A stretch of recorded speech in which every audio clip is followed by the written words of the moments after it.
जिन पे मैं आज बात करनी जो है वो जरूरी समझता हूं। जनाब चेयरमैन, बड़ा मुश्किल हालात है जब ये बीमारी आई और इस बीमारी ने बहुत सारी चीजों को अफेक्ट किया, लेकिन उसने तालीम को बहुत ज्यादा अफेक्ट किया। तालीम को इसलिए अफेक्ट किया कि बीमारी के जब हालात खराब हुए तो सबसे ज्यादा ये बार बार ये फैसला किया गया कि स्कूल जो है और तालीमी इदारे जो है वो बंद कर दिए जाए। तो मैं आपको ये बताना चाहता हूं कि हमने मिलके, और खास तौर पर इस चीज को मैं एम्फसाइज करना चाहता हूं कि चारों सूबों ने और आजाद कश्मीर और गिलगित बल्तिस्तान ने, हमने सब ने मिलके फेडरल गवर्नमेंट की, फेडरल मिनिस्ट्री की इनिशिएटिव पर हमने जो इंटर बैनुल सूबाई वज़राए तालीम की जो कॉन्फ्रेंस थी उसको हमने फाल किया, और फाल करने के बाद जितने भी फैसले थे स्कूल बंद करने के, स्कूल खोलने के और एग्जाम्स के और बाकी चीजों के फैसले जो थे वो हमने मुश्तरका मिलजुल के किए। खास तौर पे आज मैं यहां पे इम्तिहानात का जिक्र करना चाहता हूं। मुझे बड़ा अफसोस हुआ कि कुछ हमारे साथी जिन्होंने यहां से तकरीरें की और कहा कि जी इम्तिहान ले जा रहे हैं, इम्तिहान लिए जा रहे हैं। मैं आपको बताना चाहता हूं कि पिछले साल हमने फैसला किया कि हम बीमारी की वजह से इम्तिहानात नहीं लेंगे, जिसमें हमने मैट्रिक, एफए का कोई इम्तिहान नहीं लिया, कैम्ब्रिज का कोई इम्तिहान नहीं लिया। और उससे जो हमें तजर्बा हुआ वो बहुत नाखुशगवार था। और मैं बार बार, मैं नहीं कह रहा, हम कह रहा हूं, और हम इसलिए कह रहा हूं कि उसमें सिंध की हुकूमत, पीपल्स पार्टी की हुकूमत है, सईद गनी साहब उनके वजीर हैं, बलोचिस्तान में एक मखलूत हुकूमत है, आजाद कश्मीर में PMLN की हुकूमत थी और है भी अभी तक, और गिलगित बल्तिस्तान में भी PMLN की। सब ने मिलकर तजिया किया और तजिया करने के बाद हम इस नतीजे पे पहुंचे कि इम्तिहान ना लेने से बच्चों की तालीम का कोई शदीद नुकसान पहुंचा है। और उसके अलावा जो कैम्ब्रिज एग्जाम था उसमें स्कूल असेस ग्रेड्स आए, उसमें भी बहुत सारे मसाइल और बहुत सारे प्रॉब्लम्स नजर आए।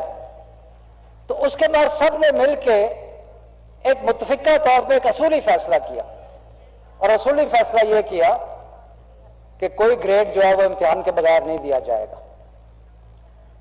इसलिए अप्रैल में सबसे पहले कैम्ब्रिज का इम्तिहान आया। बहुत ज्यादा बीमारी फौरन शूट कर गई, लेकिन हमने इम्तिहान, इसलिए अप्रैल में सबसे पहले कैम्ब्रिज का इम्तिहान आया। बहुत ज्यादा बीमारी फौरन शूट कर गई, लेकिन हमने इम्तिहान को आगे किया, इम्तिहान को खत्म नहीं किया। और A2 जो उनका फाइनल ईयर है उसका एग्जाम लिया। उसके बाद अब इम्तिहान आ रहे हैं 9वीं, 10वीं, 11वीं, 12वीं के।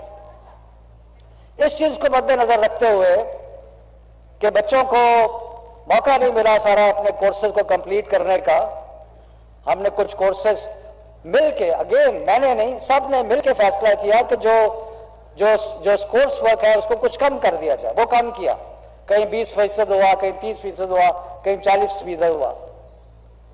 उसके बाद यह भी फैसला किया गया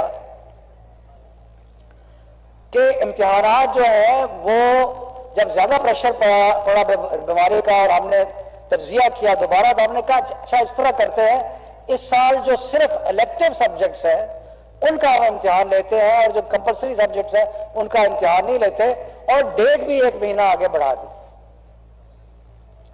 और ये सारे फैसले, अगेन जैसे मैं बार बार एम्फसाइज कर रहा हूं, ये मुतफिका तौर पर सारे फैसले किए। तो मुझे अफसोस है कि कल यहां से तकरीरें हुई जिसमें कहा गया कि जनाब इम्तिहान लिए जा रहे हैं, इम्तिहान लिए जा रहे हैं, बच्चों को पास कर दो। पिछले साल भी इम्तिहान नहीं हुआ कि इस साल भी इम्तिहान ना लो। और मुझे तो यह भी हैरानी हुई कि हमारे एक दोस्त जिन्होंने बात की वो अपनी पार्टी से ही पूछ लेते, अपनी हुकूमत से पूछ लेते कि भाई हमने क्या मुश्तरका तौर पर फैसला किया। इससे कंफ्यूजन पैदा होती है क्योंकि कुछ लोग ऐसे हैं जो चाहते हैं कि इम्तिहान ना हो,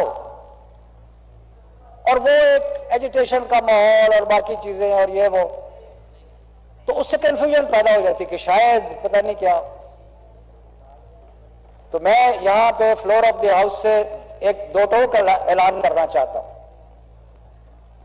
कि जो हमने फैसले किए हैं, हर सूरत इम्तिहान 10 जुलाई के बाद होंगे, हर सूरत।